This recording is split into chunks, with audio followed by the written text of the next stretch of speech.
মির্জা ফখরুল ইসলাম আলমগীর সাহেব গতকাল একটা কথা বলেছেন যে ধর্মান্ধরা বাউলদের বিপক্ষে চলে গেছে। এই সমস্ত কথাবার্তা আমি দল এবং দলের বাইরে প্রত্যেককেই বলতে চাই, দল এক ব্যাপার আর ব্যক্তি আরেক ব্যাপার। আপনি ব্যক্তিগতভাবে এই সমস্ত কথা আপনি বলবেন না। আপনি এই সমস্ত কথা বলার কারণে দেশের মানুষ আপনার বিপক্ষে ফেসবুকে ইন্টারনেটে আপনারা দেখেন না যে আপনার বিপক্ষে কথা বলতেছে, এরপরও কেন আপনি সেই বাউলের পক্ষ নিলেন? আর আল্লাহর বিরুদ্ধে কেন আপনি অবস্থান নিলেন? আল্লাহর বিরুদ্ধে যারাই অবস্থান নিবে তাদের পক্ষে কোনো সমর্থন আমাদের থাকবে না। أعوذ بالله من الشيطان الرجيم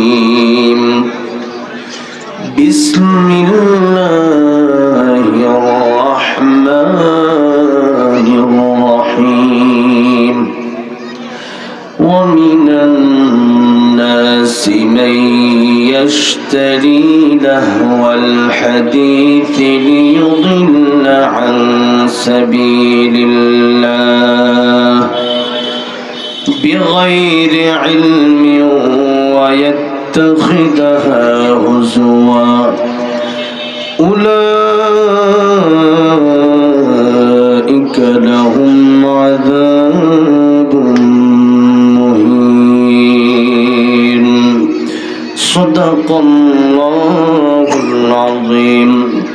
وقال النبي صلى الله عليه وسلم من رأى منكم منكرا فليغيره بيده فإن لم يستطع فبلسانه فإن لم يستطع فبقلبه وذلك أضعف الإيمان أو كما قال النبي عليه الصلاة والسلام.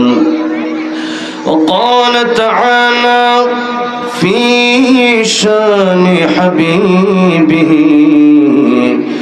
إن الله وملائكته يصلون على النبي يا أيها الذين آمنوا صلوا عليه وسلموا تسليما.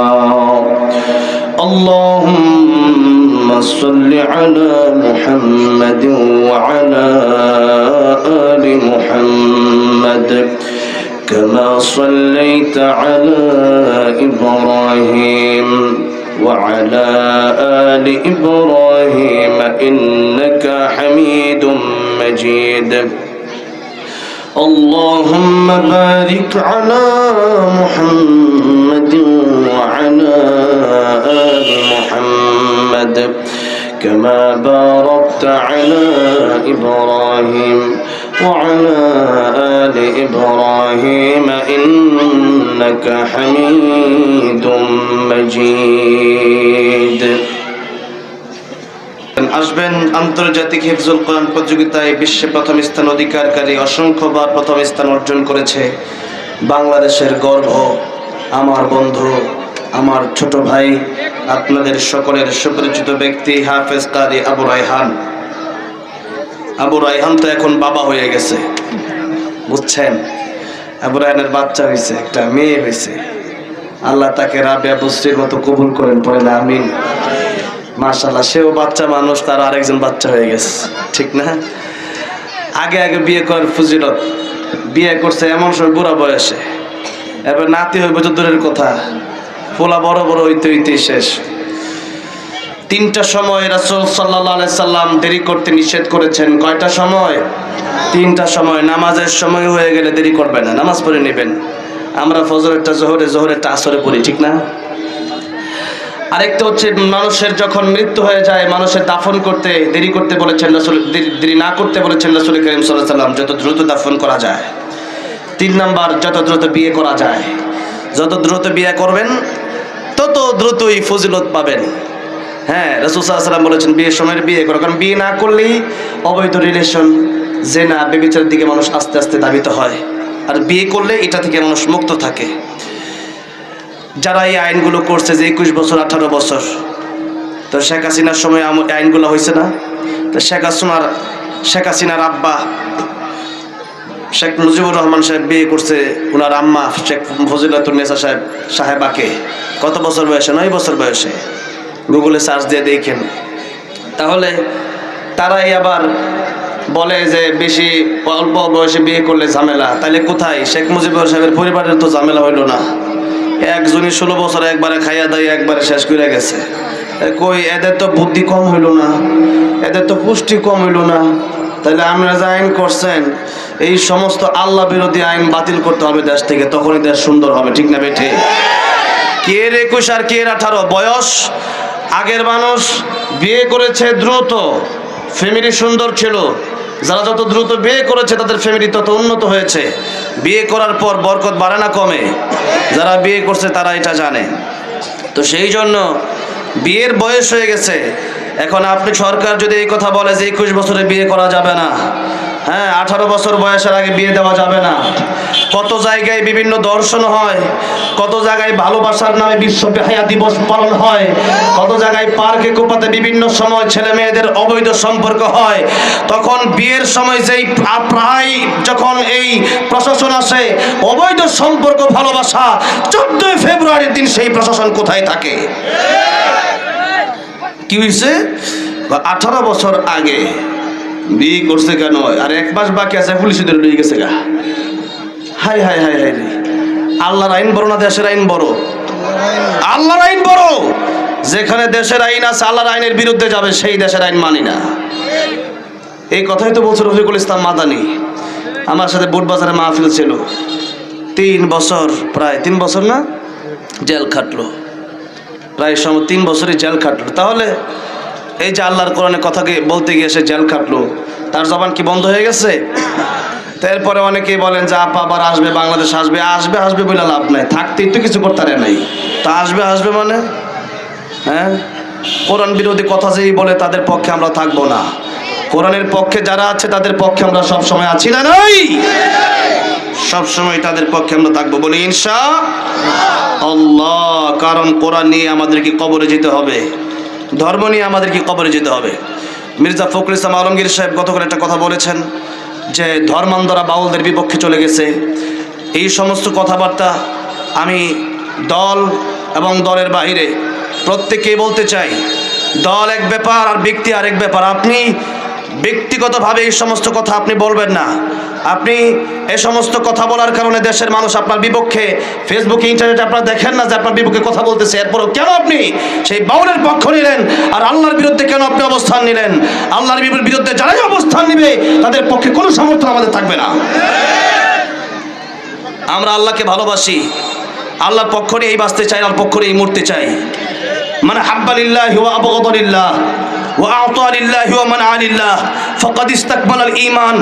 ঈমান পরিপূর্ণ তার মানে হাব্বালিল্লাহ, ভালোবাসা আল্লাহর জন্য, ওয়া আবগাদালিল্লাহ ঘৃণাও করে যে আল্লাহর জন্য, ওয়া আ'তা লিল্লাহ কখনো কিছু দেয় তাও আল্লাহর জন্য দেয়, কিছু দেয় না বন্ধ করে দেয় সেটাও আল্লাহর জন্য বন্ধ করে দেয়। তারাই হচ্ছে পরিপূর্ণ ঈমানদার। ঠিক না বেঠিক? তাহলে এমন কোনো কাজ করবেন না যে কাজের কারণে ইসলামে আঘাত আসে, আল্লাহর সম্মানে আঘাত আসে, আল্লাহ নবীর সম্মানে আঘাত আসে, কোরআনের সম্মানে আঘাত আসে। নিজেকে গালি দিলে বরদাস্ত করতে পারি, আল্লাহ রাসূল ইসলাম সম্পর্কে কথা বললে, ইসলামের বিরুদ্ধে কথা বললে একটা সেকেন্ডের জন্য বরদাস্ত করতে পারি না। ঠিক না? আজকের এই মাইক আমার তো মন চাইতেছে আমি রায়হান আর কাইয়ুমুল্লাহ সাহেবের ফোন দিয়ে আমি না করে দিই যে আমি আপনি আইসেন না। আমার জন্মের পরে কোনোদিন আমার এত খারাপ মাইক আমি পাইছি বলে আমার আরেকবার পাইছিলাম টাঙ্গাইলে একটা মাহফিল, আর আজকে দ্বিতীয়বার এরকম হয়ে গেল আমার। আমি কেমনে কথা বলবো? আমি অসুস্থ, এতটা অসুস্থ। বিশেষ করে এই বাউল, এই কুকুরের চাইতে নিকৃষ্ট জাহান্নামের কীট, এই বাউল আবুল জানোয়ারের বাচ্চা আল্লাহ বিরোধী কথা যখন থেকে বলছে আমি তখন থেকে ঠিকভাবে ঘুমাইতে পারি না। আল্লাহর কসম আমি ঘুমাইতে পারি না। আমি যতক্ষণ পর্যন্ত এই কুকুরের জাহান্নামের কীটের কল্লাটা না কাটা হবে ততক্ষণ পর্যন্ত আমি ঘুম ঠিকভাবে কীভাবে আমার আসবে? আসরে লোকমান এই পানি খাবে, এই পানি খাবেন না। এই পানি আমাদের আমি বিপদে পড়ে খাইতেছি, কিন্তু এই পানি আপনারা খাবেন না। এটা হলো কোকাকোলা কোম্পানির পানি, ইসরায়েলের পানি, এটা খাবেন না। এই সমস্ত এগুলা দিয়ে টাকা, তারা আমাদের পানির টাকা দিয়ে তারা অস্ত্র কিনে ফিলিস্তিনের মানুষ মারে। সাবধান, এটা একটা কোকা কোলার পণ্যটা লেখা আছে না, এরপরে তো মানুষ, হ্যাঁ, তো সেই জন্য এটা এটা বাদ দিছে, এখন কয়েকদিন হয়েছে বাদ দিছে। একটি পুপসি পণ্য মানে বাদ মানে মানুষের ভুলভাল বোঝায়, এগুলো বোঝায় লাভ নাই। শাড়ি পরিবর্তন করলে কি আচরণ তো পরিবর্তন হয় না, ঠিক না বে ঠিক? এগুলো বন্ধ করে দেয়, এইগুলো খাবেন না। বাংলাদেশে ফ্রেশ আছে আরও মাম পানি, আরও কিছু ভালো পানি আছে, এগুলো কিনে খাবেন ইনশাল্লাহ। আসুন আল্লাহ সুবহানাহু ওয়া তাআলার আলিশান দরবারে শুকর জ্ঞাপন করে আমরা আলোচ্য বিষয়ের দিকে যাব ইনশাআল্লাহ। আল্লাহ সুবহান মহিয়ান গরিয়ান রব্বুল ইজ্জত ওয়াল জালাল, আল্লাহর আলিশান দরবারে শুকর জ্ঞাপন করছি যে মহান রব্বুল ইজ্জত ওয়াল জালাল আমাদেরকে অত্যন্ত দয়া করে মায়া করে ভালোবেসে আজকের এই প্রোগ্রামে আমাদেরকে আসার বসার তৌফিকটুকু দান করেছেন। সে আল্লাহর মোহাব্বত অন্তরে রেখে জবান ছেড়ে দিয়ে সকলেই পড়ছি আলহামদুলিল্লাহ। আর যদি বলি আলহামদুলিল্লাহ। কোরআন শরীফের সূরা লোকমান 21 নম্বর পারা 10 নম্বর পৃষ্ঠায় সূরা লোকমান থেকে 6 নম্বর আয়াতে কারিমা আপনাদের সামনে তিলাওয়াত করেছি। বলেন কত নম্বর পারা? এটা দলিল সহ আপনাদের সবাই জানা থাকা লাগবে। আজকের ওয়াজ, এই ওয়াজ না জানা থাকলে ওই বাউলদের সাথে কথা বলা যাবে না, আপনি ঠকায়া যাবেন। এরা এমন কথা বলে, একদিন কয় যে তাব্বাত ইয়াদা আবি লাহাব, এই সূরা পড়ে নামাজ হইতো না, কই কি লিগা? কয় যে এই কথা তো আবুল লাহাবরে বদদুয়া দেওয়া হয়, তো একজন মানুষ আরেকজন মানুষের বদদুয়া দেয় কেমনে? এটা আরেকটা মানুষ আবুল লাহাব, আল্লাহ বদদুয়া দিয়ে দিছে, এটা সারা জীবন বদদুয়া চলতে থাকবে কোন আয়াতের মাধ্যমে। আর হেরা কয় এগুলো আরেকটা মানুষ। তো এরপরে আবার কই বলু আল্লাহ সাল্লাহ দেওয়া নামাজ হইতো না, কই কি লিগা? এই সমস্ত কথার জবাব দেওয়ার লাগে আপনাদের আজকে আলোচনা শোনা লাগবে। বলে কুল, হে নবী আপনি বলুন, কুল হুয়াল্লাহু আহাদ, হে নবী আপনি বলুন তিনি আল্লাহ একক, আল্লাহর কোনো শরীক নাই। তো কুল বললে নামাজ হবে না কেন? তা আল্লাহ নবীর আদেশ দিয়েছেন, তো তুমি আবার নবীরে কেমন আদেশ দাও? দলিল, এই সমস্ত উল্টা পাল্টা মন করা দলিল দিয়া এই বাউলগুলা ফাউলগুলা এই প্রোগ্রামগুলোতে কথা বলে। তো এই বাউলদের বিরুদ্ধে আজকের ওয়াজ হবে। তাই 21 নম্বর পারা 10 নম্বর পৃষ্ঠা সূরা লোকমান। কোন সূরা? সূরা লোকমান আয়াত নাম্বার 6। সূরা লোকমানের কত নম্বর আয়াত? 6 নম্বর আয়াত। এই আয়াতের শানে নুজুল এবং তরজমা করে আওয়াজ করে বিদায় হব। অনেক লম্বা ব্যাখ্যা করলে আজকে এই মাগরিব থেকে আসা সারা রাত শেষ হইতো না, সেই জন্য একটু তরজমা শানে নুজুলটা কইয়া যায়, যেহেতু আপনারা এই শানে নুজুলটা জানার থাকা দরকার। যেহেতু তারা বলে যে কোন কিতাবে আছে গো লেখা হারাম বাজনা গান, দাউদ নবীর বাঁশির সুরে জোড়ায় পাখির প্রাণ। দাউদ নবী বাঁশি বাজাইতো, গান গাইতো, জাবুর তিলাওয়াত করতো, জোরে কোন ঠিক না বেঠে? আর এরা দাউদ নবীর বাঁশির সুরে জোড়ায়, দাউদ নবীর বাঁশি বাজাইতো। বন্ডামের একটা লিমিট থাকা দরকার, লিমিট ক্রস করছে। এই জন্য আমরা গান বাজনা হারাম সবাই জানে, কিন্তু এরপরেও একটু দলিল ভিত্তিক আলোচনা আমি চাইতেছি একটু করতে। রাজি আছেন তো ইনশাআল্লাহ? আচ্ছা, সূরা লোকমান, আল্লাহ এই মানুষটাকে এত ভালোবাসলেন যে লোকমান হাকিম, লোকমান আলাইহিস সালামের কিছু কথা আল্লাহর এত পছন্দ হয়েছে যে কোরআন শরীফের সূরা লোকমানে লোকমান হাকিমের কথা আল্লাহ কোট করে দিয়েছেন। আল্লাহর এত পছন্দ হয়েছে লোকমান হাকিমের কিছু কথা, যেরকম সুবহানাল্লাহ। আল্লাহ কি কারো কাছ থেকে ধার করে কথা বলার দরকার আছে?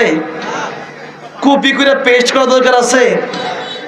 হ্যাঁ, তো সেই আল্লাহ রাব্বুল আলামিন লোকমান হাকিমের কথা তার আল্লাহর এত পছন্দ হয়েছে, আল্লাহ সেই কথাগুলো লোকমান হাকিম তার সন্তানকে বলতেছেন। এমন বলে লোকমান হাকিমের নাম আল্লাহ কোরআন শরীফে তুলে ধরেছেন, জোরে কোন সুবহানাল্লাহ। আল্লাহ বলেন, وَإِذْ قَالَ لُقْمَانُ لِابْنِهِ وَهُوَ يَعِظُهُ يَا بُنَيَّ لَا تُشْرِكْ بِاللَّهِ